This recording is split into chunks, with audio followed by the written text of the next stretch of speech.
የተረጋጋ ህድአት የኦርቶዶክስ ምልክት ነው። ህድአት አይደል የሚባለው? ህዱ ማለት እጉስ፣ የተረጋጋ ጸጥ ያለ የማይጣደፍ የማይባክን ገለባ ያልሆነ ሰው እሱ የኦርቶዶክስነት ምልክት ነው። መረጋጋት ማለት ነው።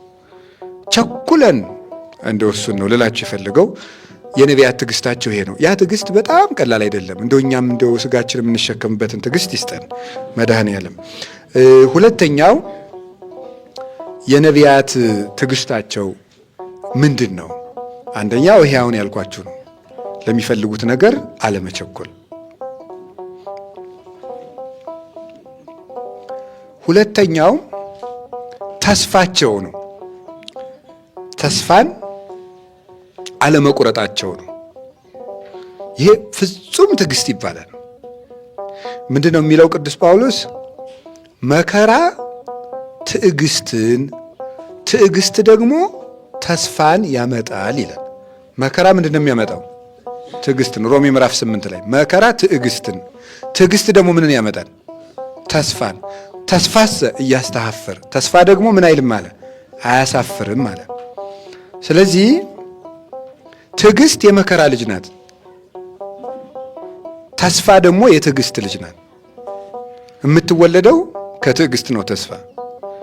እና ነቢያትን የምናደንቃቸው ተስፋቸውን አለመቁረጣቸው ነው። ለዚያውም ተስፋውን የሚታገሉ ምኖች እያሉ ነው። ብዙ ተስፋ አስቆራጭ መከራዎች እየመጡ ከነዚህ ውስጥ 1 2 3 ልጥቀስላችሁ። የመጀመሪያው አባታችን ኖህ ነው የሚጠቀሰው በዚህ ትዕግስት ውስጥ። ኖህ በነቢያት ትዕግስት ውስጥ ከሚጠቀሱ አባቶች አንዱ አባታችን ኖህ ነው። እንግዲህ ኖህ እግዚአብሔር ይህንን ዓለም ለማጥፋት የጥፋት ውሃ አመጣለሁ ካለው በኋላ አንተ የምትድንበት ምን ስራ ነው ያለው? አቤት ስንት ዓመት ነው የሰራ መርከብ? እንዲህ ይገርማል። እናንተ አሁን ትሰራላችሁ? እኔና እናንተ ብንሆን እስቲ አስቡት። እውነቴን እኮ የምነግራችሁ እግዚአብሔር የዛሬ 100 ዓመት የሆነ ጸጋ ስለምሰጥህ 100 ዓመት ጀልባ ሲራ ቢለን አሁን ጣና መጥቶ ማለት ትሰራላችሁ ወይ? ጀልባ 100 ዓመት እየሰራ ጀልባ ብቻ ሲሰለች ጀልባ ብቻ እየሰራ 100 ዓመት እንዴት ስልችት የሚል ነገር ነው። የትዕግስት ነው። ለምንድን ነው በቃ እኔ ጥሩ ሰው ነኝ፣ በቃ እነዚህን አጥፋና እኔን ዛሬ አንሳፈኝ ነው የምለው። እኔ እንዴ 100 ዓመት እኔ የምንጨነቅ ብዬ እኔ አንስት ቆርጥ ስቀጥል 100 ዓመት ጀልባ እኔ አልሰራም። እናንተ ትሰራላችሁ? አይታወቅም። ትሰራላችሁ። እኔ ቦን አልዋሽም። እንዴት እንዴት የምሰራ እኔ ጀልባዬ 100 ዓመት እንዴት እሰራለሁ? ያቸው የሚያምን ሰው እንደዚያ ነው። የዛሬ እግዚአብሔር መቼ እመጣለሁ ነው ያለው? 100 ዓመት። እስከ ዛሬ 100 ዓመት ምን እያልክ ጠብቀኝ? እየሰራህ ጠብቀኝ። 100 ዓመት ሙሉ መርከብ እየሰራ ጠብቀኝ። ይህ አስደናቂ ትዕግስት ነው። እናንተ እግዚአብሔርን ተስፋ ባደረጋችሁበት ነገር ስንት ዓመት ትጠብቁታላችሁ? እግዚአብሔር ትቶኛል የምንለው አሁን ስንት ዓመት ታግሰን ነው? እስቲ እግዚአብሔር ያሳያችሁ። ስንት ዓመት ነው? አሁን እንደው እግዚአብሔር ልጄ ትዕግስት ይሄ ነው፣ ልጄ ትዕግስትሽ ይሄ ነው ቢለን አናፍርም? በጣም እኮ የሚያሳፍር። እግዚአብሔር 100 ዓመት የጠበቀ ኖህ ፍጹም የትዕግስት አባት ነው። እግዚአብሔር በ100 ዓመት ለዚያውም ለሱ ግን ሲነግረው ስንት ዓመት ነው ያለው? 120 ነው ያለው። እሺ ነው ያለው። የዛሬ 120 ዓመት ስለምመጣ መርከብ ስራ። ቃሉን ደግሞ ዝም ብላችሁ ስታዩት ግርም ምንም ያደርገው መርከቡን ከመቼ ጀምረ ስራ አይልም። 3 ወር ሲቀረው ጀምር አይልም። ዛሬ ጀምር አይልም። ነገ ጀምር አይልም። እንጨቱን ነገ ሊያመጡልሃል አይልም። ዝም ብሎ የዛሬ 120 ዓመት እመጣሉ ጀልባ ስራ ብቻ። እንደዚህ ሲለው በፍጹም እምነት እግዚአብሔርን ታግሶ ጠበቀው። በ100 ዓመት መጥቶ እግዚአብሔር 20ውን ቀንሶ ኖህን ከነቤተሰቦቹ አንሳፎ አወጣው። ይህ ሰው ልጆችን ወልዶ የሱ 3 ልጆች ናቸው። እንግዲህ ዓለም ሁሉ ዛሬ እየተበላላን ነው እንጂ ምናምን እትስ ብትሉት ዙሩ የማን ልጅ ነው? የኖህ ልጅ ነው።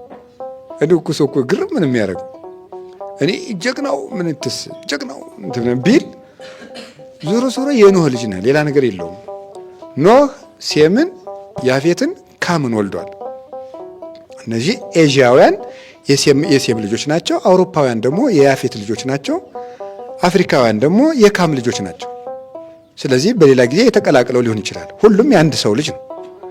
ይሄ ሰው ዓለምን የሞላ ዘር በረከት እግዚአብሔር የባረከው 100 ዓመት እግዚአብሔርን ስለጠበቀው ነው። 100 ዓመት በመጠበቁ እግዚአብሔርን ታግሶ በመቆየቱ አንደኛ ዘሩ በዓለም የተባረከ ሆኖ ሞላለት፣ ሁለተኛ ከመከራ ተረፈ። እኛንም ደግሞ በረከት እንድናገኝ ከመከራ እንድንድን የኖህን ትዕግስት ያድለን። እምንጾመው ጾመ ነቢያትን የምንጾመው ይሄን ትዕግስታቸውን እንድናገኝ ነው። ሁለተኛው በትዕግስት የሚጠቀሰው ማን ነው? አባታችን አብርሃም ነው። ጥቂት ሰዎችን የምንጠቅስላችሁ ተስፋ ሲቀር የታገሱ አባቶች ማለት ወይም ተስፋ ሲራዘም እግዚአብሔር ረጅም ዘመን ሲያስጠብቀን ማለት ነው። ትዕግስት ማለት እሱ ነው። በጠየቅነው ጥያቄ ረጅም ዘመን ደጅ ሲያጸናን ይሄ ትዕግስት ይባላል። መዝሙር 26 ቁጥር 14 ላይ ቅዱስ ዳዊት ምንድን ነው ያለው? አገሥጾ ለእግዚአብሔር ወዕቀብ ፍኖቶ፣ እግዚአብሔርን ፈጽሞ ታገሰው፣ መንገዱንም ጠብቅ፣ ታገሰው እግዚአብሔር። መዝሙር 26 ቁጥር 14 ላይ እግዚአብሔርን መታገስ ማለት እየጠየቅነው መልስ አልሰጠን ሲል አሁንም ከእግዚአብሔር ሳናፈገፈግ እግዚአብሔርን ሳናኮርፍ ወይም መንገድ ሳንለውጥ እዚያው ላይ እየቀጠልን ስንገኝ ትዕግስት ይባላል ማለት ነው። የአብርሃም ትዕግስቱ ምንድን ነው? አንደኛው የአብርሃም ትዕግስቱ እግዚአብሔር ቃል የገባለትን ነገር በጊዜው አልሰጠውም። ሁለተኛው ደግሞ እግዚአብሔር ቃል ከገባለት ነገር ተቃራኒ ጥያቄ ጠይቆታል። የመጀመሪያው ኦሪት ዘፍጥረት ምዕራፍ 12 ላይ እኔን ተከትለህ ውጣ ብሎ ምንድን ነው ያለው? ማርና ወተት የምታፈስ ምድር ምን እልሃለሁ አለው? እሰጥሃለሁ አለው። አብርሃም ማርና ወተት የምታፈስ ምድር እሰጥሃለሁ ትጠግባለህ ተብሎ ነው የወጣው። ወጥቶ ግን በምድር ላይ ሁሉ ምን ሆነ ይላል? ራብ ሆነ። አብርሃምም በረሃብ ምክንያት ወዴት ወረደ ይላል? ወደ ግብፅ ወረደ ይላል። እግዚአብሔር ማርና ወተት የምታፈስ ምድር የሚባል ነገር ለአብርሃም አልሰጠውም። አብርሃም አንድ ጊዜ ግብፅ፣ አንድ ጊዜ ፍልስጤም ጌራራ እያለ በረሃብ ሲንከራተት የኖረ ሰው ነው። ግን እግዚአብሔርን እንዲያም ሆኖ እንዴት ነው ማርና ወተት የምታፈስ ቤተሰብን ጥለህ ውጣ ተባልኩ ወጣው፣ አገርህን ጥለህ ውጣ ተባልኩ ወጣው። ታዲያ እንደዚህ ከሆነ ማርና ወተት የምታፈስ ምድር እሰጥሃለሁ አልከኝ፣ የት አለ? አይገርማችሁም? አብርሃም ማርና ወተት የምታፈስ ምድር ማግኘቱ ሲቅርና ሚስቱ በሞተች ጊዜ የሚቀብርበት 3 ክንድ ከስንዝር መሬት አጣ። እንዲህ ያለ ትዕግስትም አለ። አብርሃም ምንድን ያደረገ? በሳንቲም ገዝቶ ቀበረ። እንዲያው በሞቴ በአብርሃም ቦታ አንድ ጊዜ ቁጭ በሉ ሁላችሁ ሂዱና እስኪ ሁላችሁ ዛሬ አብርሃም ሁኑ፣ ሁላችሁ ሁኑና እግዚአብሔር ራሱ እኮ ነው ተገልጦ ማርና ወተት የምታፈስ ምድር እሰጥሃለሁ ብሏችሁ ረሃብ ሲፈተልካችሁ፣ ረሃብ ከመፈተልካችሁ በላይ ሰው የምትቀብሩበት ክንድ ከስንዝር መሬት ስታጡ እግዚአብሔርን እንዴት ነው የምታኮርፉት? ይሄው የአብርሃም ሕመም እንዲሰማን ስለፈለግኩ ነው። እኛ በተለያየ ፈተና ስለምንፈተን ጥያቄያችን ባለመመለሱ ልባችን ስለሚንጓለል ልባችን እንዲያርፍ ነው ይህን ርዕስ የመረጥኩት። የነቢያት ሕይወት ይህን የሚያስተምረን። አብርሃም ግን ምንም አላለም። እግዚአብሔርን አንድ ቀን አማሮ ያውቀ ገዝቶ ቀበረ። 400 ወርቅ ገዝቶ ሳራን ቀበረ። እግዚአብሔር ትዕግስቱን አየና በዚያች በሳራ መቃብር ነው አይደል ለልጆቹ ርስት የገዛ ማለት። ከዚህ በኋላ አሁን እስራኤል የምትባለው በመቃብር የወረሳት ናት። በመቃብር አመካይቶ ግዛቱ ሰፋ፣ ለልጆቹ አወረሰ። እሱ ግን ያችን ማር ወተት ምን የምትሉትን አላገኘም አብርሃም።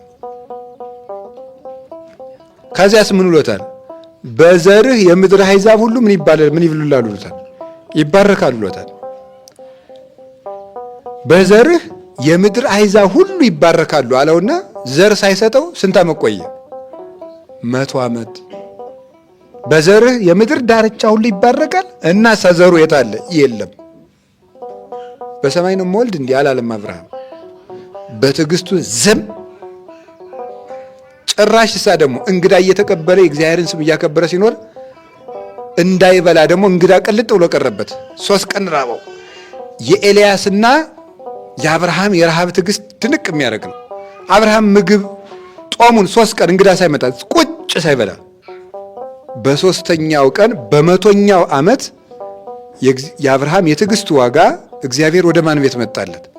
ወደ አብርሃም ቤት መጣ። ያን የቀጠረውን ልጁንም የዛሬ ዓመት እሰጥሃለሁ ብሎ ቀጥሮት፣ ይሄ ራሱ እኔ ቢሆን ይሰለቸኝ ነበር አብርሃም ስለሆነ ነው እንጂ ምን ማለት እንደሆነ ገብቷቸዋል። እግዚአብሔር መጣና ከቤቱ መጥቶ ሳራን ባርኮ እሱን ባርኮ ከቤቱ እግዚአብሔር እንጀራ በላና ባላለት ባረከውና መጨረሻ ላይ ምንድን አለው? የዛሬ ዓመት ልጅ እሰጥሃለሁ። ወይ ከመጣህ ላይ ቀር ዝም ብለህ ዛሬ የማሰጠኝ አያስብልም? ያስብላል። አብርሃም እሺ ነው፣ እሺ አለ። እግዚአብሔር በዓመቱ ሰጠው። ሌላ ጊዜ በጣም ከባድ ጥያቄ ጠየቀው እግዚአብሔር። ምንድን ነው ያለው? ያን ደግሞ ይሄን ልጅህን ምን በልልኝ ነው? እረድልኝ አለው። ይሄን ይስሐቅን ሰዋልኝ አለው። እንዲህ ያለ ትዕግስት ይኖረናል ወይ? እግዚአብሔር እኔን ብትከተሉ በጣም የሚወደድ ነገር እሰጣችኋለሁ ብሎን ተከትለን 100 ዓመት አልፍቶ ያንን የለፋንበትን ነገር ሰጥቶ ሲያበቃ እንደገና ያንን ደግሞ ብድግ አድርጎ መውሰድ፣ ይሄ ምን ይባላል? አሁን 2 ባልና ሚስት ደጅ ጸንተው ተስለው 20 ዓመት ደጅ ጸንተው 20 ዓመቱ አንድ ልጅ ቢሰጣቸውና ያንን ልጅ የክርስትና ዕለት ብድግ አድርጎ እግዚአብሔር ቢወስደውስ አያናድድም? አያናድድም። እምነት ላለው ሰው ትዕግስት ላለው ሰው አያናድድም። እግዚአብሔርን መታገስ ማለት ይሄ ነው።